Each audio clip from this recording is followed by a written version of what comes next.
welcome to another quiet journey into the dusty pages of the past.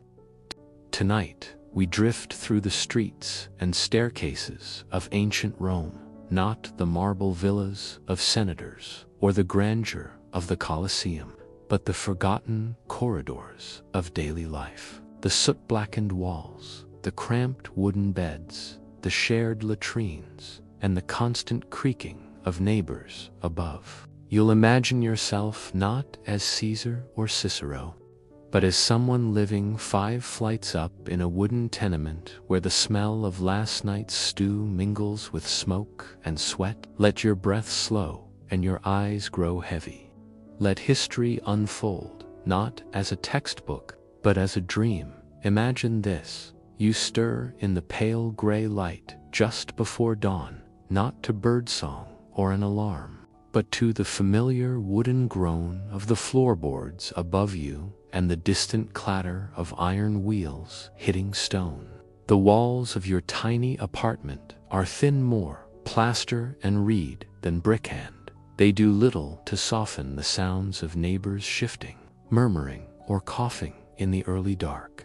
Your one-room insula apartment is near the top of the building, 5 stories up. You sleep on a mat laid across the floor, the straw inside it long flattened, the linen scratchy from repeated washing at the public fountain. One of your children sleeps across your feet, another beside you, tangled in the same blanket. There's no room for modesty. Privacy is a concept you know only in memory, not in practice. There's no chimney here, just a small clay brazier in the corner that still smells faintly of last night's lentils and smoke. The air is thick, a mix of burnt oil, damp wood, old wool, and the faint metallic temps of the street. The window is a square hole in the wall, shuttered by thin, warped wood. You open it just a crack, letting in the morning chill and a deep, earthy breath of Rome itself. Below, you hear the water vendors call, "Aqua, aqua pura." He's begun his rounds early, dragging his sloshing barrels through the winding alleyways. In the street, carts loaded with amphorae and sacks of flour roll past, their drivers shouting greetings or curses depending on the hour. The noise is constant, layered, alive, but somehow ordinary. To your ears, it's the sound of survival. The wooden stairs creak and sway beneath you as you descend carefully to the ground floor. The staircase is narrow, uneven, and untrustworthy. Some boards are soft, patched with newer planks that don't quite fit. You're always conscious of fire. Always. One oil lamp knocked over, one cooking fire left untended, and the whole building could become a tower of flame. It's happened before. You remember the screams. At the bottom, you make your way to the public fountain, a simple stone basin shared by dozens of families. You carry your ceramic jug carefully, waiting your turn behind a neighbor, wringing out cloth diapers into the runoff. Someone's dropped cabbage leaves nearby, now flattened and trampled into the mud. Children splash water with cupped hands. A stray dog sleeps against the sun-warmed stones. You fill the jug, shoulders straining slightly from the weight, and return upstairs, slowly, careful not to spill. Back in your room, you use the water to rinse your face and hands. Then light the brazier again with the last nub of last week's charcoal. The oil you have is almost gone, just enough to fry a stale crust of bread and warm some watered-down wine.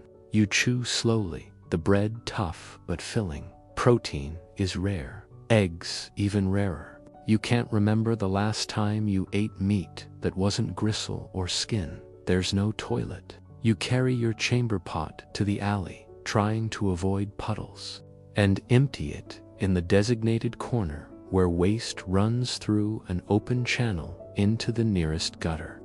A breeze catches the smell and pushes it back toward you. You gag a little, but say nothing. You dress in a faded tunic with a mended shoulder seam and begin your day's work.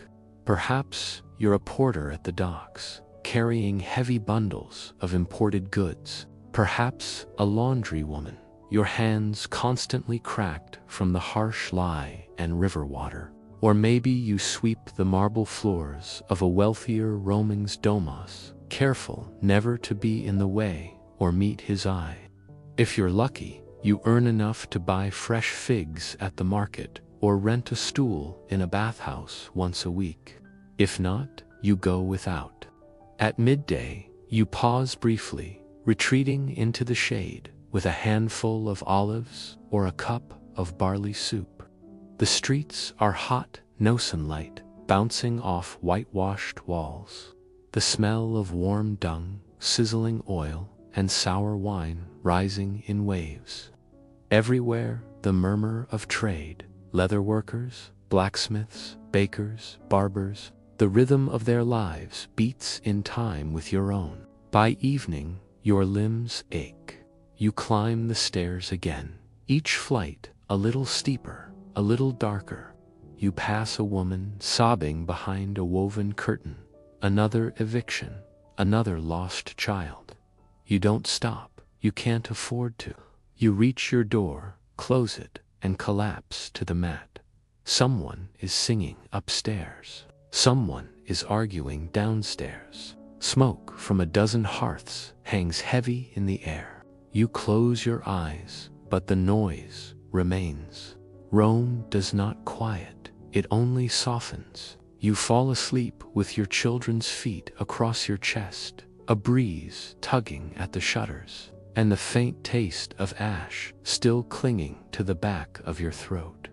This was a normal day, and tomorrow will be the same. Let us now descend beneath the noise of the streets to the dim, candlelit corridors beneath an arena, to the life of a man whose name has not survived the centuries, but whose footsteps once echoed through the sands of Roman bloodsport. Imagine him, not a champion, not a hero, just one among many, a Thracian perhaps, or a Gaul, captured in war, sold at auction, and marked for the games. His name might have been Caius, or Hilarus, or simply number 12. To the crowds, he was only his armor, type Milo, Resiarius, Secutor. But before the roars and the steel and the dust, he was a human being, waking each day to the creak of iron hinges and the murmurs of other men condemned to perform. He lived in a ludus, a training school somewhere outside the city walls, its walls thick and cool with stone. Inside, the air was humid with sweat and old blood. He trained daily, wooden swords at first, then real ones, heavier than they looked. Every motion precise, every mistake punished, not with kindness, but with silence, hunger, or a wooden rod across the back. Meals were simple: barley, porridge, beans, sometimes cheese, or dried figs. He needed bulk, not speed, strength, not elegance, flesh to take the blade and survive the show. At night, the men in the barracks whispered of dreams, of escape, of family, of past lives. Some had been soldiers, others farmers, some simply unlucky. He rarely spoke. He counted the notches in his wooden bunk one, for each day he'd lived past the games. His first fight came suddenly, like a storm rolling in from the sea. The amphitheater was louder than anything he had known. Tens of thousands, chanting, laughing, jeering. The sunlight above the arena was blinding, the sand hot beneath his feet. Across from him stood another man, just as afraid, just as silent. They fought not to the death, always, but death came anyway. Sometimes by skill, sometimes by slip, sometimes by whim of the crowd. He won, barely, The other man fell. The crowd cheered. A palm branch was tossed at his feet. In the months that followed, he fought again and again. Sometimes he bled. Sometimes he limped. Sometimes he vomited after trembling from fear and the weight of still being alive. He earned a few coins, enough to buy a wool tunic that fit, or to bribe a guard for an extra portion of meat. And with each victory, his name echoed just a little louder for a time. But then came the day when his sword hand failed. A misstep, a cracked rib, a wound too deep. He fell to the ground, the dust clinging to his skin, the crowd already turning their heads to the next fight. Whether he died there, in the arena, or later in the infirmary, no record remains. His name was never carved in marble. No poems were written in his honor. No children carried his legacy. But in that moment, under the Roman sun, amidst the roar of strangers, he lived with the full knowledge that each breath was borrowed, each movement a gamble, each sunrise a small rebellion against fate. Now let us slip into the stillness of a city not yet touched by tragedy. Before the ash, before the silence, Pompeii lived. It did not know it was about to become a city of ghosts. It did not know that its daily rhythms, its marketplaces and murals, its jokes and quarrels, would one day be unearthed by curious hands beneath layers of volcanic stone. To the people who lived there, it was just home. Let your mind drift there now. It is morning, and the sky is pale, warming slowly above Mount Vesuvius.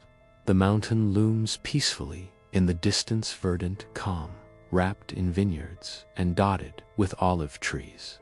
There is no sense of menace, only routine. The first sounds are simple. A door hinge groans open. A broom brushes softly across a tiled entryway. A boy calls to his sister, chasing a wooden hoop down a dusty street. The scent of baking bread mingles with crushed herbstime bay, a touch of garlic carried in the breeze. You walk slowly through the streets, your sandals tapping on worn basalt stone. The grooves in the road are deep from decades of cartwheels, worn like channels guiding you from square to square. Painted walls rise on either side, some peeling, others vibrant. A crimson Venus riding a seashell. A pair of lovers reclining at a banquet. A masked actor mid-laughter, frozen forever in plaster. And beneath these scenes, the walls whisper more private things, scrawled in charcoal, scratched with a nail, etched quickly by someone in passing. Secundus says hello to Prima. I don't want to sell my husband, just his temper. Lucius was here, drunk, again. Even now, their voices linger. You step into a quiet courtyard, its centerpiece, a simple fountain shaped like a dolphin. The water trickles gently into a stone basin. Potted fig trees line the walls. A cat blinks in the sunlight, then stretches across a mosaic floor. Its tiles arranged in a delicate image, perhaps a myth, perhaps just decoration. This is not a grand villa. It is modest, but still there is beauty in every corner.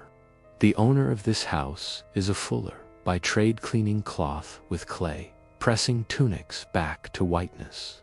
His shop is just across the street, with tubs of urine and chalk and a long pole for beating garments dry. His fingers are always raw, his back always bent. But here, at home, he drinks sweet wine in the evening and tends to his vines. Farther down the road, the bathhouse hums. Men and women arrive in staggered waves, voices echoing through vaulted ceilings, sandals slapped on marble. They speak of politics, of gossip, of the weather. Outside, a vendor sells walnuts and honeyed pastries near the entrance. And somewhere, in a back alley, a priest of Isis lights incense in a tiny shrine. The smoke curls upwards, slow, fragrant, sacred. He murmurs a prayer, not in Latin, but in Egyptian. Here in Pompeii, cultures mingle: Roman, Greek, Oscan, Phoenician, Egyptian. A world of gods and ghosts and languages lost to time, all brushing shoulders in the same market stalls. Statues of fauns dance between hedges, and a shallow pool reflects the pale sky. A slave waters the plants quietly, moving barefoot and without hurry. Inside, a woman composes a letter on a wax tablet, the stylus clicking gently. She pauses, often not searching for words, but listening to the birds. There is a stillness to this moment, and it lingers, because what we know now gives it weight. The archaeologists who would come centuries later, digging slowly, reverently would find everything preserved not by intent, but by accident. Loaves of bread in ovens, a dog curled by a door, jewelry left on a bedside table, a child's bronze toy, abandoned mid-game. Some homes were locked, some windows open, some tables set for dinner. Even their shadows were caught in time. Ashes shaping hollows where bodies once were, lying in poses of ordinary panic. A mother clutching a child, a man with his keys, a servant reaching for a door. But we do not focus on that tonight. We stay in the before, in the warm sunlight, in the laughter, in the quiet shuffle of sandals across a mosaic floor. Pompeii was not waiting for disaster. It was living, and in its stillness, preserved beneath the earth, it still is. Now, let us climb upward, away from the ash-covered streets, the crowded tenements, and the soot-streaked walls, into the still courtyards of Rome's upper class. Life here moved slower, but no less carefully.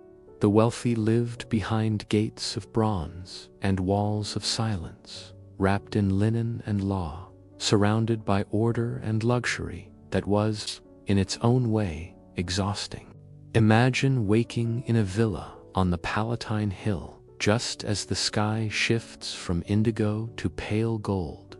You open your eyes not to smoke or street noise, but to the soft rustle of linen drapes and the scent of myrrh still lingering from the oil lamp burned overnight. The air is cool, quiet. A slave has already stirred the coals in the hearth and warmed your water in a polished basin. Another brings in bread, still warm, with dates and a dish of olive paste. You eat slowly, reclining slightly on a cushioned couch in your cubiculum. The marble floor beneath you remains cool even as the sun creeps up the walls. Nothing is rushed. You are a senator's wife, or a retired general, or the daughter of a provincial governor. Your day is structured, layered with rituals and appearances. A visit to the atrium where guests will be received. A reading from your lector, whose quiet voice recites passages from Virgil while you sip watered wine. The sound of water, always water trickling from a fountain in the peristyle garden. The rhythm is comforting, predictable, controlled. In the late morning, you may bathe, not in a public therme, but in your own balneum. The slaves have heated the floor. You step into a tepid pool surrounded by alabaster tiles. A servant anoints you with oil, scented with rose and spikenard, and scrapes it gently away with a curved bronze strigil.